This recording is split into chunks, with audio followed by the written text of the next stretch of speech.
Boom! What is going on, everybody? Welcome back to the Tim King Show. When I say welcome back, I mean welcome back to the Tim King Show. It's been quite some time, especially since we've been riding solo like this. And spoiler alert, I'm not solo this whole show. I'm doing a quick couple minutes about my weekend, about what's going on the Tim King Show. Then I'm going to bring my guest in. You know my guest. I do a lot of stuff with my guest, and I will spoil it. It's my boy, Dirty Dango. I'm going to bring him in. We got some sports. We got some wrestling to talk about. But before we do that, I just want to talk a little bit about what's going on the Tim King Show, what's going on moving forward on the Fanatics Network. So, welcome back to the Tim King Show. As I said, it's been a minute. I've been doing a lot of stuff. You know, I do Roto Slappers. I've been doing Tuesday night tailgates. I do the Wednesday night Dynamite watch along, the reviews, watch along, PLD watch alongs, game nights. You see me on the Fanatics Network all the time, but you really just don't see the Tim King Show. You just don't hear me coming on just talking about quick hot topics in the news, bringing on my guests, whatever it is that we want to do. So the plan is going forward. I'm going to do my very best to work in 2, 3, 4. My goal is 4 shows a week. All right. 4 shows. I know it sounds a little ambitious. I'd like to do 5 or 6, but my goal is 4 shows a week. Get it out there. Hot topics, whether it's news related to wrestling, news related in sports, what I got going on in fantasy football, what I got going on in my life. I might bring my wife, Melissa, on. I'll probably bring Dango on a lot. We might have other guests come on here or there, and we'll kind of just go from there. But as always, what I ask you, please hit that like button on this video. I would greatly appreciate that. And please hit the subscribe button to the Fanatics Network. We have such great stuff. Sunday through Saturday, multiple shows, multiple times a day. We got Monday night with Roto Slapper Streets doing fantasy football stuff. Grading in the director's cut on Tuesday. Like I said, AEW running wild tonight on Wednesdays. Thursday with the UW Pod of WrestleBread. Friday nights, my boy Dirty Dango and Kayla SmackDown watch alongs. Sundays, Outrage Control. And who can forget what Dylan's doing on Don't Feel the Advantage? Cage My IQ. We got so much great stuff going on this network, and we just have more to come. So please like, subscribe, and go to thefanent.com, the website. Sports, wrestling, entertainment, all our videos, all our audio, everything we do under one roof. That's all the promoting I got. Want to fill you in on what's going on the show. And the show will rarely be live. It'll just be like an upload form like this. And I hope you guys enjoy it. And thank you guys for tuning in. I really, really appreciate it. And again, so I'm just going to go solo for just a little bit. I'm going to go solo for just a little bit. What a fucking weekend I had. What a fucking weekend. You know, the Tim King Show is about sports, wrestling, fantasy football. That's what I live by. That's what I die by. That's my fucking everything outside of my family and my friends. That's my everything. Sports, wrestling, fantasy football. That's it. I'm blessed enough. I'm not blessed. I'm a fucking Chicago Bears fan. Let's be real. I'm not fucking blessed by any fucking means. I'm a Chicago Bears fan. But I was blessed enough to go to the first game of the season at Soldier Field, tailgate, Waldron Deck, the best place to tailgate at Soldier Field. Go to Soldier Field, hold the American flag on the field. Like I had Chase Claypool's pussy ass standing 2 fucking feet behind me. We got the flag, we're waving on Soldier Field, and then Green Bay Packers beat the fuck out of us 38-20. Fuck me sideways, right? Then, lucky enough, this is lucky, all right? To go to Arrowhead, to go to Kansas City, to get to tailgate. We went to Kansas City for this weekend. Me and my wife, a couple of my good buddies. We went down to Kansas City. Fucking what a great time. Chiefs fans are cool as fuck. First of all, if you know anything about me, you know I'm a huge Chiefs fan. Outside of the Bears, I root for Patrick Mahomes, my GOAT. He is the most skilled quarterback of all time. Who doesn't love Travis Kelce, everything he does? Chris Jones on that defense is a fucking leader. Andy Reid. I mean, who doesn't love the Chiefs, right? Well, some people don't over on the AFC side of things. But I'm a miserable Bears fan, so I got to find something to latch on to. Just like I latched on to Steph Curry in the NBA, I've latched on to Patrick Mahomes in the NFL. So getting to go to Arrowhead, it's a bucket list fucking item. And this place is fucking gorgeous. So just start outside with the tailgating. When you go to Soldier Field and you tailgate, you're just stuck in this fucking cemented parking lot around a lake. Doesn't matter where you go, it's just cement. You're just stuck. Just these small fucking parking spaces, just with all these people, which is totally fine. You want to tailgate around people, you want to have a good time. But these parking spaces are small. It's tight at Soldier Field. Fucking Arrowhead. My God, it's like camping. It was a campground, basically. There was all this grass area, like where we tailgated. The guy, RJ, who hosted us, did a great job. Really appreciate it. But it was this campground. He had a couple trucks backed up. He had this fucking whole huge area for us to tailgate in. Just barbecue like crazy. It was tailgating was a blast. Enter the stadium. Chiefs fans busted our balls. Four of us. There's two other guys who look like me. Big fucking meaty Italian guys, bearded fucking guys from Chicago wearing Justin Fields jerseys and my wife. Of course, we're going to get our balls busted. But I just say to these people, like, if you know me, you know, like, I root for Patrick Mahomes. I root for Travis Kelce. Like, how could you hate this team? This team is just fucking a great team. And I am a Bears fan. If you thought that I am going to Arrowhead thinking that the Bears at all are going to beat the Chiefs, no.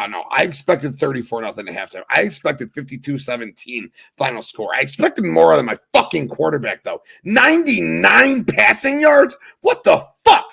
I'm not getting angry. Not getting angry. Just talking about positive experiences at Arrowhead. That wasn't one of them. That was the only downfall of the whole trip was the Bears' performance. But who didn't expect that shitty fucking performance from that team? We can certainly talk about that another day. What I do want to talk about, though, is Q39, the barbecue place. Mwah!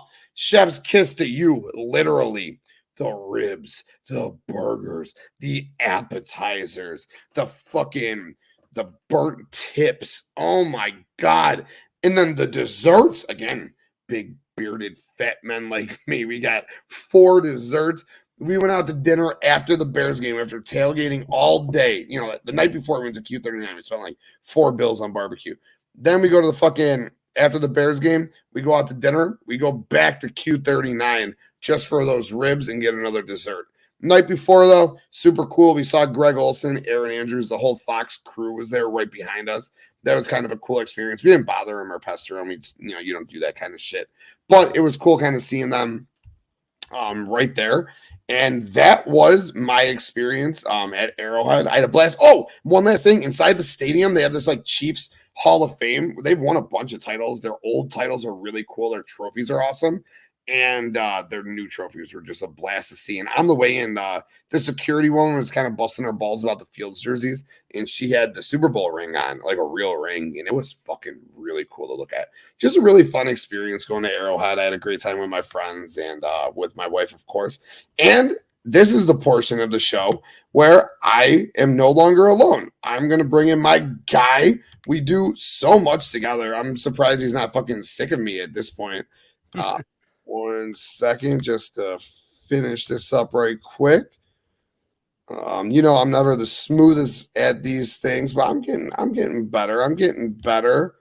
Bada boom! There we go. My guy, Dirty Dango, the co-host of Outrage Control, co-host of SmackDown Watch Along, the co-host of the AEW Dynamite Watch Along or review show, whatever it is that we're doing that day. Plus, he's dropping that gaming content left and right. Yo, my brother, welcome to the Tim King Show. How are you doing today?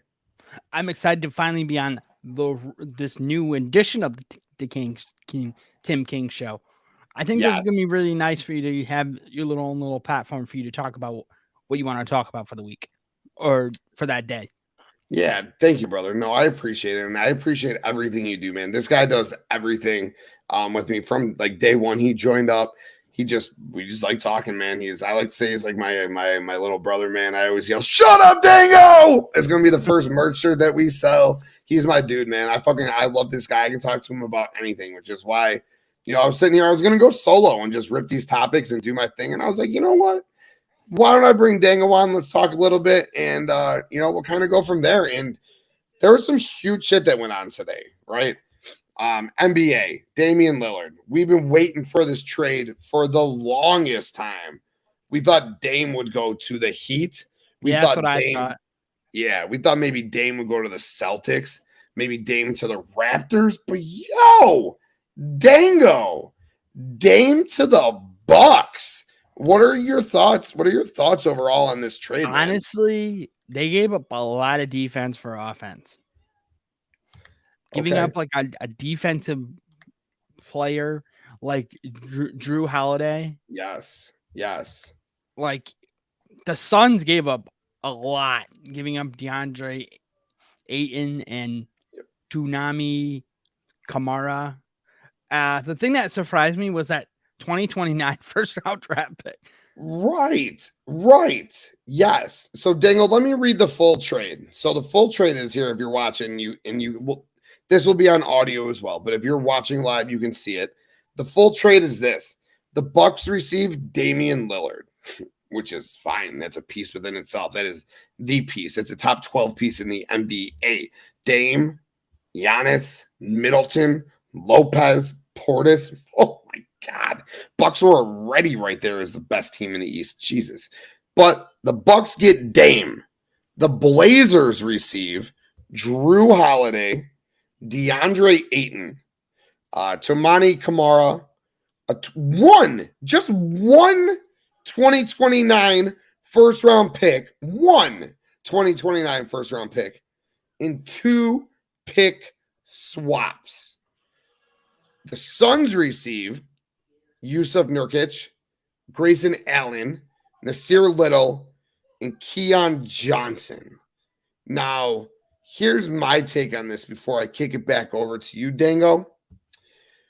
The Bucks obviously got the best player in the trade. So typically when you get the best player in the trade, you win the trade. Giannis and Dame together is lethal. What the Bucks have been missing over the past few years is just that pure outside sharpshooter. That's what Dame is. Plus, he's cold and he's a leader. And Giannis, as great as he isn't as much as a leader as people think. He's a great player. He's a great ball player. But he's not quite that leader that people think. And that's not so much of a knock on him. It's just kind of who he is. Dame is cold and Dame is a fucking leader. So I understand that the Bucks, they lost some good defense with Drew Holiday. There's no doubt about that. And they definitely lost out with Grayson Allen, who was a great role player on that team. And I fucking hate Grayson Allen. He's a dirty player. He did Alex Caruso dirty a couple of years ago. Really fucked us up, the Bulls.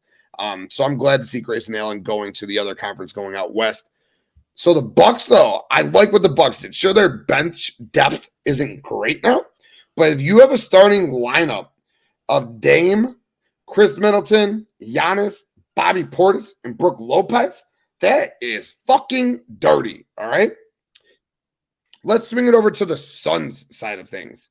The Suns got rid of DeAndre Ayton, who they didn't particularly want to pay. So that's fine that they got rid of him. They signed him to a huge deal, knowing they'd eventually trade him. They got back Yusuf Nurkic, who is a fucking great role player. So he's going to start, obviously, on that team. But you get Nurkic to fucking replace Ayton. That's not a bad swap. Plus, what were we knocking the Suns about?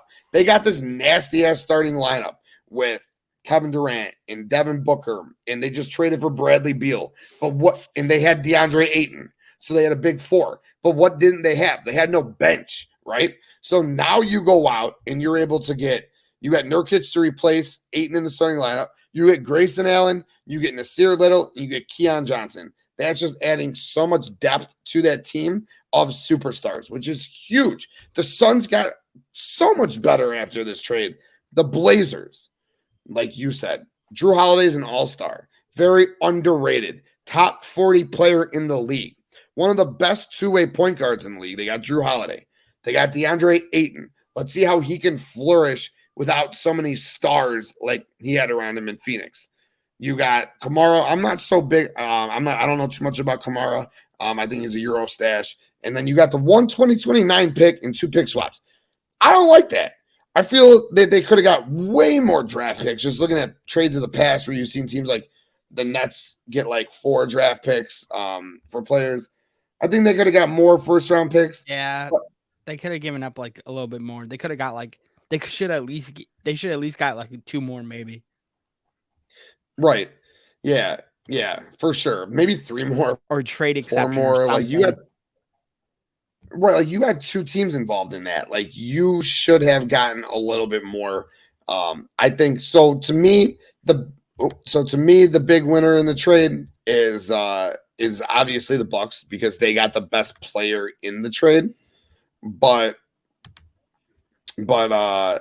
then I love what the Suns did. I love what the Suns did, Dango, because they added some bench. And if you got KD, you got Devin Booker, and you got Bradley Beal, which is arguably the nastiest big three in the NBA. Having that bench depth is huge. So, kind of, Dango, how would you rank these three teams as far as winning this trade goes in order? I'd go Suns and Bucks, 1A, 1 and 1A. It could be either way.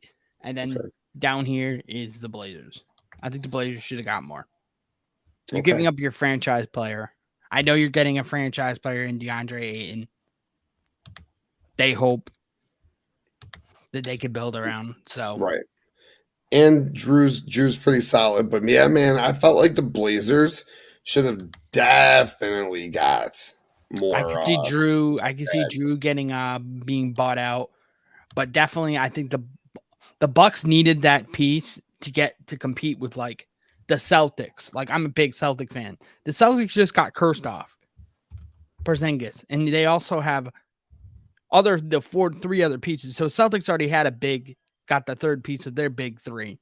Right. You go with Al Horford, and also you can talk about the center. Oh, I know he's going to bother me. Oh, it's going to bother me, but and they got Brogdon, and they also still have Brogdon if they can keep Brogdon healthy.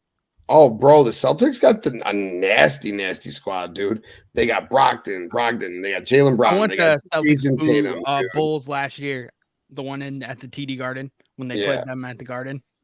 The Celtics are arguably the best team in the East. The Bucks now with Dame. No, I mean, if the Bucks stayed healthy last year, the Bucks would have went to the finals. It's really that simple. But they didn't. But now, Dame, Giannis, Middleton, stop it. And Dame has no excuses now. This is Dame's best team he's been on. He's got no excuses. It's win a ring or bust, man. That's it. It's ring or chasing. It's a ring bust. Chasing time. Yes, absolutely. But yo, Dango, we just saw this, man. We just did our AEW watch along. Please go back and check it out. We did it last night. AEW watch along. It was a fun show. It was the go home show, Dynamite 2 Wrestle Dream. Adam Cole's injury. All right, let's go ahead and kick this up here. That's nasty. All right, if this is really Adam Cole, which I presume it is. They had a segment on Dynamite tonight where MJF and Adam Cole were in the ring, and Adam Cole said he couldn't defend the tag titles at Wrestle Dream against the Righteous because his ankle was all beat up. And when we did our watch along last week for Grand Slam, we saw him jump from the crowd off of the barricade and like basically start hobbling. And I was like, what a fucking idiot. Like he just fucked his shit up just jumping from the barricade. And if you look at this, Britt Baker, Adam Cole's girlfriend, went ahead and put this on Twitter because I guess people have been saying it's fake. Adam Cole's not really hurt. So she put this on there. She shared it. This guy broke his ankle in 3 places on a freak accident. He still hobbled around on live TV because, as we like to say, the show must go on. Adam Cole gives his entire heart and soul to pro wrestling. He's one tough cookie, and this is just a small bump in the road. He'll be back better than ever. Bay. So that's a dirty, nasty injury. I apologize for putting it on there and making you guys look at it, but that's the ankle. That's him getting work on from his doctor, and that's what the x-ray looks like. So I'll go ahead and I'll take it down off the screen. And my guy Dango, all in all, I guess I should ask you, what do you think about the injury? What do you think is going to happen from here with Adam Cole? It's obviously a real injury. It's not a work. So what do you think? He's in the story of his life with MJF. It is the selling t-shirts. It's the best story on TV. All the fans just yearn over it. So what happens here? What happens with Adam Cole? Do you use him as like a manager if he's actually hurt? Like it's one of those things where you got to wait and see. As wrestling fans, they do this shit before. This could have been easily someone else's ankle. Yes.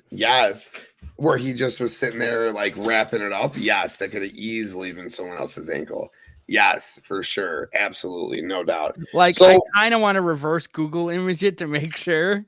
Oh, so you're a catfish guy. So you watch Nev and you yeah. So I've seen that. I've seen that stuff before. I know how to do it just in case. Okay. All right. Cool. Cool. I dig it. I dig it. So with that being said, so that was Adam Cole's injury. So it seems like it's a legit injury. So it seems like he's not going to be able to work full gear with MJF. He's not going to be able to work Wrestle Dream with MJF is a tag team. So on Dynamite for a today, while. yes, he might not be back until 2024. And we'll talk about that in just 1 second. So we will just rip through it. I mean, rip through Dynamite results right quick. All right. So on Dynamite, Ray Phoenix defeated Jeff Jarrett for the International Championship by no random match. Don Callis introduced officially Sammy Guevara to the family. Really cool segment. In that segment, they showed Konosuke Takeshita and Don Callis supposedly went to Japan, jumped Kota Ibushi. That was pretty cool. Beat his ass. Nick Jackson defeated Claudio and Brian Cage in a match where he will wrestle Ray Phoenix next week for the international title. We really need to see Claudio and Brian Cage one-on-one. That's some beefy shit right there. Really cool vignette from the Righteous there. Such a fucking cool, fun tag team. Adam Cole and MJF came out next. That's when Adam Cole was sitting in a chair. He said he can't wrestle with the tag team belts anymore. He had to relinquish his part of the belts. MJF said he will wrestle Vincent and Dutch, the Righteous at Wrestle Dream, in a 2-on-1 handicap match. So when Roderick Strong comes down the ramp, the Kingdom comes with them. They do their whole Adam thing. All four of them basically hobble out together. Jay White, this was just the best part of the night. Jay White comes out and him and MJF just fucking go at each other for like 7 minutes. It was fucking just compelling, great fucking stuff. Go on YouTube, check it out. Go on the Fan ENT. I guarantee it's going to be in Mauricio's write-up for the results. Just incredible stuff between those two guys. Jim Ross sat down with Christian and Darby before their 2 out of 3 falls match at Wrestle Dream. Orange Cassidy defeated Austin Gunn, Matt Jackson, and Penta in a fatal 4-way. Those 4 teams are going to Orange Cassidy and Hook are teaming up versus the Guns, the Young Bucks, and the Lucha Brothers at Wrestle Dream. So there's a little preview of that. Julia Hart defeated Willow Nightingale. Chris Statlander ended up coming out making the save at the end of the match. Julia versus Stat at Wrestle Dream. And the end of the show saw Swerve and Hangman in a contract signing. Great stuff with them as always. But to end the show, we saw 4 guys jumping Jay White. We thought it was Adam Cole, but we saw 4 guys jumping Jay White. The last guy was wearing, and then a 5th guy shows up wearing MJF's devil mask, which was just super fucking dope and really cool. And like that's how Dynamite ended, and it really fucking popped us all hard as hell. So with that being said, now we talk about Adam Cole's injury. We talked about the results of Dynamite. Dango, what's your spin on all of this? Do you think Adam Cole's legit injured, and that's why we did the pivot to Jay White? And if he is injured, and we did the pivot to Jay White because of that, will that match happen at Full Gear? And who jumped Jay White? I've been thinking about it since yesterday when we did the show. So I think like maybe. I like Tim. Tim said he went back and rewatched it. He said that the guy in the devil mask looked like he was a broader guy. Mm-hmm. Yeah, looked like MJF. Okay, like stocky. Yeah, MJF in the Kingdom. And then MJF is the one who actually goes heel this whole time, or yeah, I don't. Then you know what? The fact that it's got me tongue twisted is awesome. Because it means that I don't know and you don't know. And if we don't know, that's great. I mean, that means they're doing their job. It makes us want to tune in next week. Why was 90s wrestling or the Attitude Era wrestling so great? Because the show ended just like Dynamite ended tonight. And it makes you just want to tune in and makes you want more. Cliffhanger's the best thing in TV and wrestling. Oh, and I can't wait. And that MJF and Jay White promo again, if you didn't see it, go out of your way to see it. MJF shredded this man. And then Jay White came back hard as hell on him. Jay White dipped after Max ripped his shirt off. And then Jay White gets jumped and Max with the devil face. You know Max is going to come out and say it wasn't him. Because if I wanted to do this, I would take you on face to face and say he was framed. So that's where I think the story is going to go. I don't know that for sure. But I'm so fucking excited to get there. And I'm so excited for the watch along next week. So are they going to play the route of, like, let's say, remember when Seth turned heel, where you remember when he turned heel on KO, the part where he with AOP, and then he's like, no, I'm not working with them. No. He kept trying to deny it, and then, until the reveal. That would be so cool, dude. And it would be even cooler if Kyle O'Reilly was back. And honestly, it would be even better if it was just like Adam Cole framing MJF. And it would be even better if like Adam Cole cost MJF the belt against Jay White at Full Gear. And it was all like the Bullet Club Gold and the Kingdom are all just one big fucking faction. But that, my dude. What if one of the four members? What if one of the members in the Kingdom? Now you said there was four people, and then the fifth person. Yep. The fifth person's Adam Cole. Britt Baker as one of them. And she was the really small one because there was a really small one, and I was like, that's probably Adam Cole because that dude's small as fuck. But that's where you're like, he's swelled up. So I was like, yeah, whatever. All right, that's fine. All right. So she posted that one last thing, never to like throw us off. Yeah, it was just like retribution. You know what? When people are under masks, it doesn't fucking matter. Like it could be anybody. You could have a 7-foot person. Fuck you. You could have a 5-foot person be under a mask, and when you reveal it, it could be a 7-foot person. Like it's wrestling. It's wrestling. Yeah, pretty much. It's wrestling. Like that's it. That's all it is. It's wrestling. You know what's not wrestling? We got one more topic to talk about. Is football. It's tomorrow night. Tonight, because this is launching tonight. We're recording late Wednesday night. This will be released Thursday. Tonight, Lions, Packers. It's a big fucking game for the NFC North. And I mean a big game for the NFC North. The Packers started as 3.5-point favorites. It's down to 1.5. The Packers were losing 17-0 in the fourth quarter to the Saints last week, late in that game, and they came back and won the game 18-17. Jordan Love is so poised. It makes me so sick to say. But Packers are 1.5-point favorites. Dango. I mean, these are the two teams in the NFC South or the NFC North right now who are dominating. The Vikings and the Bears are definitely south in that division. Who do you got winning this game and really taking that throttle on the NFC North? It just said it's Tim. I think it's Jordan Love and the Packers. Yeah, I don't like either team. I hate the Packers a little bit more, but I fucking can't stand either team. So, I mean, yeah, it's your division, so you hate them both. Yeah, I fuck them both and fuck Minnesota. So you got the Packers winning the game. Yeah. Okay. Yeah, that's fair. I think Christian Watson's going to be back. I think Aaron Jones is going to be back. I mean, the Packers have been winning games very, very, very shorthanded. The Lions grind, though. They play so hard. The Lions are a more physical team than the Packers. I'm excited. This should be a good Thursday night game. This is the Lions' second Thursday night game in 4 weeks. I don't know why it was that they were scheduled like that. As a matter of fact, I think it's kind of bullshit that the Lions have to play 2 Thursday night games, period. I think it's bullshit that teams have to play. Yeah, because aren't they? Because they're going to play another one because they got to play Thanksgiving.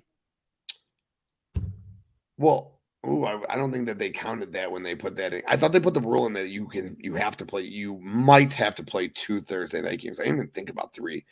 We're gonna have to look that up and talk about that for later if the Lions are playing on Thanksgiving for sure. Lions, Packers at home. Lambeau Field's gonna be rowdy. But you know what?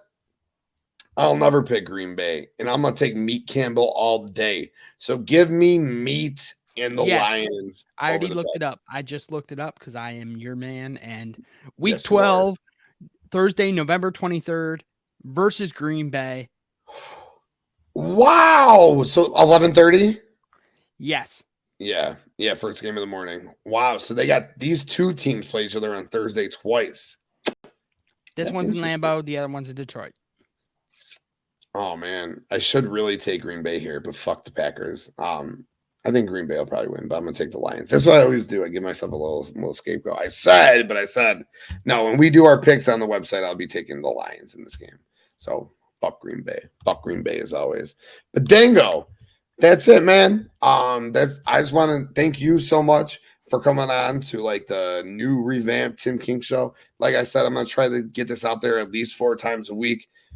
It'll probably end up being 3 times. If I can get this out there 3 times, it would be great. I'll definitely be talking some fantasy football too. I want to talk about my Scott Fishbowl, what I got going on. I want to talk about the Fanatics Fantasy Football League, what we going on, and just kind of what I got going on in fantasy football, period.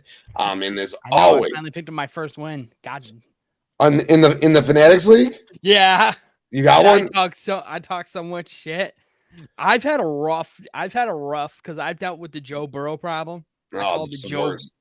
Yeah, it's a problem. It's a big fucking problem, dude. Yeah, if you drafted him, it's a huge problem. I get it. I'm 1-2 in the Fanatics League too, if it makes you feel any better. So we're in. If you guys don't know, and again, I'll pick this up when we talk fantasy football. We got the Fanatics Fantasy Football League. We got 2 leagues of 10 that we're doing. The 2 winners will play off after they win their leagues, and the winner is going to get a nice championship out. So it's going to be dope. But we got I deemed it like the players who knew a little more that what they were doing to the players who didn't. And Dango took offense to that he was in the other side of things. I was just trying to keep it fair, And he's like, oh, I'm going to dominate these people. Right, he's 1-2. I lost to Graydon and Brandon. Brandon's got a squad, though. Brandon's got a squad. And Graydon's just good with the waiver wire. That man is claiming, if you probably been on Melissa's. Yeah, he just goes boom, boom, boom, boom. Yeah. Boom. Oh yeah. I'm not gonna lie. I'm teaching her how to play the game. It is excellent. This Fanatics thing has been great. Yo, Monday Night Football. All right. She's up 3 points on Ovi with 7 minutes to go. And she is Kyron Williams. She's playing against, and she is just pacing. Kyron Williams dropped a pass that would have been 2.5 points. And then Matt Stafford's knee was on the ground by an inch when Kyron Williams completed a 25-yard catch. And then Puka Nacua got tackled at the 2 with a minute and a half to go. And Kyron ran the ball down to the half-yard line, and then they threw the ball. She's pacing. She's like, I don't understand how you guys do this. Yeah, I'm in fucking 15 of these things. It is high stress. But yeah, I'm teaching her the waiver wire, the position. Yes, she's the only reason why I came back to beat JD, because at one point I was 3%. I was 3% about to lose. She is a good team too. And I beat her because I had Devontae Adams. Yeah, he had a game. He had a game 13 for sure. of 22 receptions, 172 and 2 touchdowns. Mm-hmm. That's what I tell my wife. If you have a guy who puts up 40 points like Raheem Mostert did, and if you don't win, that's a problem. She won. Barely, but she won. And we will talk about fantasy football another time because we can keep going and going and going and going, but that'll be another fucking time's discussion. But again, thank you for watching. I really fucking appreciate it. And please hit that like button. Please hit that subscribe button. Sports, wrestling, entertainment, 7 days a week. And go to thefanent.com. Like I said, sports, wrestling, entertainment, these videos, all our audio, everything we do under one roof. Dango, my dude, where can the people find you? You can find me pretty much Wednesdays and Fridays and Sundays on a Fanatic Network. I host 3 different shows. I host the AEW Watch Along and Review Show with Mr. Tim King over here. I do the SmackDown Watch Along with Kayla, and also the Outrage Control with Kayla. So catch me every night, everywhere. If you want to talk wrestling, sports, you can hit me up, SwaggerBomb92, or on the Bump Boys. So please keep watching our videos and keep subscribing. You're the man, bro. Again, I can't thank you enough. Everything you do is so fucking killer. From the review show on the watch along on Wednesday to the watch along on Friday to Outrage Control to all your gaming, man, and everything else you do. And like this, you're the man. Appreciate you so very much. To everyone who tuned in, thank you so much. I appreciate you as well. And for Dirty Dango, for your boy TK, we out. Catch us on Saturday and Sunday for our watch alongs.